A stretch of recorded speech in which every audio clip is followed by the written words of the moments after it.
Luke, do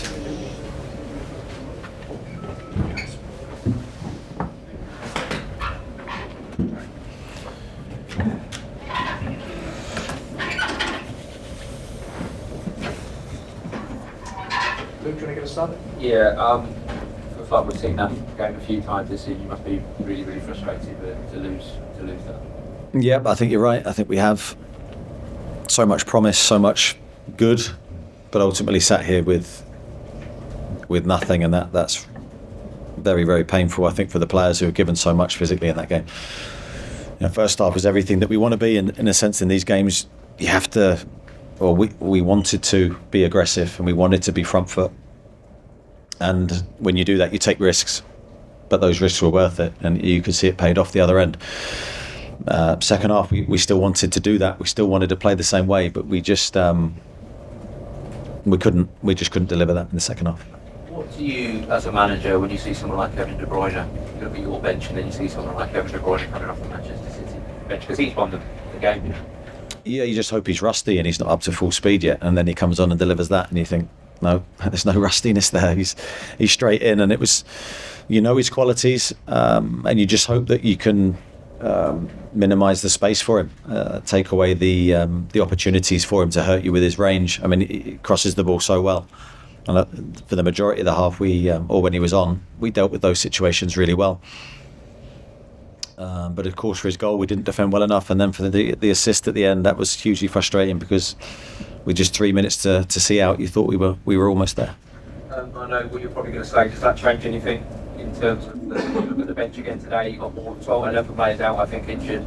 Does that change anything going into the final fortnight of the transfer window? Not currently, I don't think. Damien, Craig and George. When you talk about Kevin De Bruyne coming off the bench, when you looked at the City bench and looked at your bench, when you've got 10 or 12 players missing, does that just illustrate the gap that you're having to bridge to reach these tops? I think what I'd say on our situation is that we love the players that we have. It's just, unfortunately for us, all our attacking players aren't available, as in the attacking players that we're missing.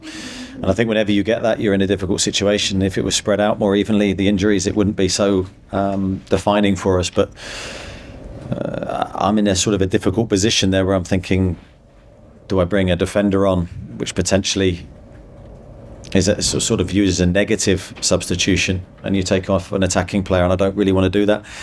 I was hoping that Miggy and Anthony and Alex could still be a threat in the match, even though they'd given a lot in that first half. And I wanted to keep them on the pitch because of what they delivered for the majority of the game. So I think if we draw the game and we see that last 3 minutes out, it's probably not talked about as much. But unfortunately, it's cost us.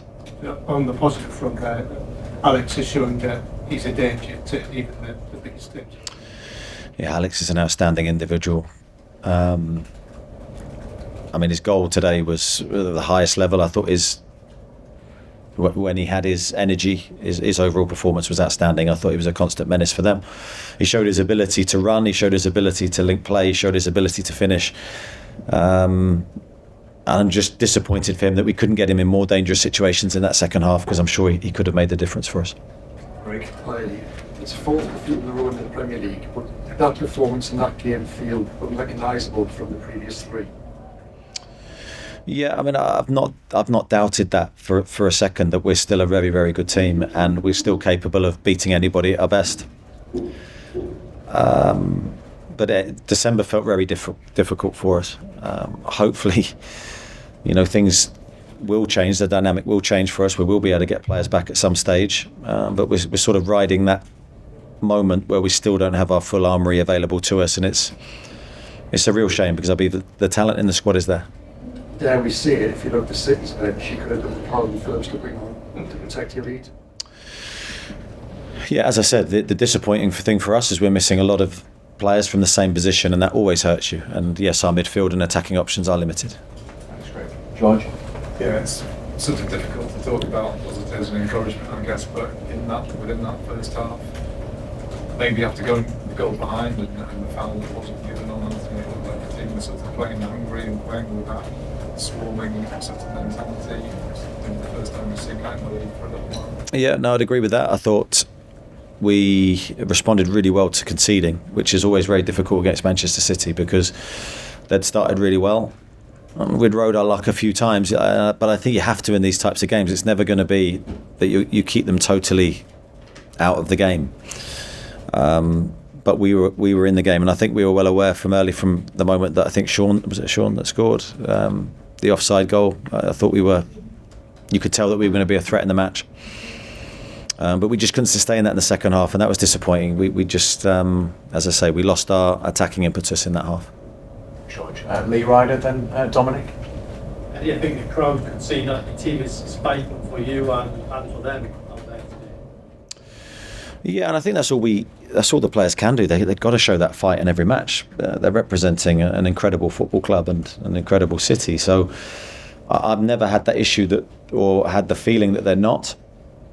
I think they're a really honest group of players who want to deliver good things for the football club, and when we're at full strength, we're an incredibly talented squad as well. So it was great to see that talent on display today and a really good attacking performance in the first half. And Alexander Isak, he's been linked with Arsenal and some of the papers over the last couple of days. He can go on and be a total legend of this club. He was with Alan Shearer yesterday. He's got that real sort of feel about Plastic. Yeah, I mean, the goal was very reminiscent of Alan, really, the finish that he delivered. He can go on, I think, to achieve incredible things in his career. I think he's got so much more to offer. He's probably getting back to 100% fit. I wouldn't say he's totally there yet. He's had his own injury troubles this season, but the last two performances and the goals that he scored offers a glimpse, really, of his capabilities, and he is really the all-round striker, in my opinion. Just finally on recruitment, I know you can't say too much, but by the time you play your next Premier League game, it's going to be pretty much over anyway. Can you genuinely visualise having another player in the dressing room by that point? I don't know, is the honest answer. I've got no idea as we sit here now. Obviously, it'd be my intention to try, but let's wait and see. Dominic, Scott and Aaron? Do you think your side deserved a point from the game based on the level of performance? Yeah, I felt we did. I don't think it would have been unjust if we had drawn that game for everything that we offered in the match and everything that we gave. And even at the end, I felt we were still capable, even when they scored, we were capable of nicking a goal to get a draw. But yeah, it wasn't to be. In addition to the injuries, 9 bookings now for Bruyne in the Premier League. Do you brace for the inevitability almost of being without him for 2 games in the near future? Yeah, it's the last thing we need, to be honest, at this moment in time, is to lose anyone through suspension. But we'll have to cross that bridge when it comes. Okay. Scott? There's been a few kind of late goals conceded, Eddie. I mean, how much of that do you think is a factor of just not being able to change things and not being able to bring players on? And because it's, really, there's an awful lot of mental and physical demands on this squad, and it just, is that factoring in the costly late goals that you have to concede? Yeah, I don't sense a psychological issue from our perspective. I don't sense, like today, I didn't sense a goal coming. Yes, Manchester City were on top in the game, but I felt we defended a lot of really difficult situations very well, and I felt that we were okay psychologically in the game. We sort of knew where we were. We had to defend well. We had to close space well. For the majority of the time, as I said, we'd done that. So the goal felt a little bit like a couple of other games where it's come out of nothing. It's just come from, whether you compliment them or criticise us, it's sort of an individual action that's happened, and we've ended up conceding there. But obviously, we don't want that to continue. That has to stop at some stage. I do think it's linked to our inability to change things from an attacking perspective, bizarrely, because obviously fresh legs, we've seen it so many times ourselves. This season you bring on an attacking sub and suddenly your team dynamic looks totally different, and obviously that's taken away from us at the moment. And no Livramento in the squad today, is that injury, illness? That was illness today. Thanks, Scott. Aaron, Jordan and Kieran to finish. Several goals conceded from the last 2 league games, but you must be really, really pleased with how he's kept your side of it. Yeah, he was busy today. I mean, I think he performed very well, made some really good saves for us, looked confident in the goal. I've been really pleased with how he's done since he's come into the team, albeit in a difficult moment for us. I think he's shown his class and his experience, so I'm really pleased for him.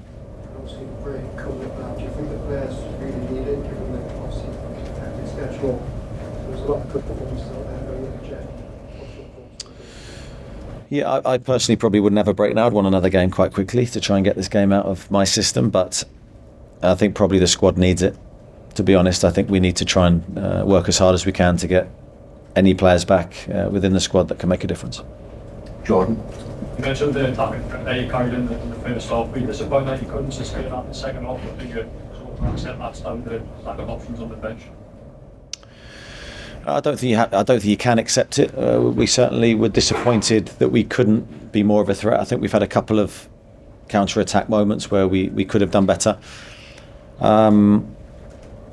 But yeah, we were disappointed to lose our attacking threat. It certainly wasn't our intention to sit deep. It certainly wasn't our intention to let them have the ball. But that's how the game's. That's how it's gone. You have to credit them with how well they keep the ball. And their decision making when they're losing is of the highest level. They don't give you a breather. You have them to constantly concentrate and take up the right defensive positions. But certainly that's stuff for us to look at.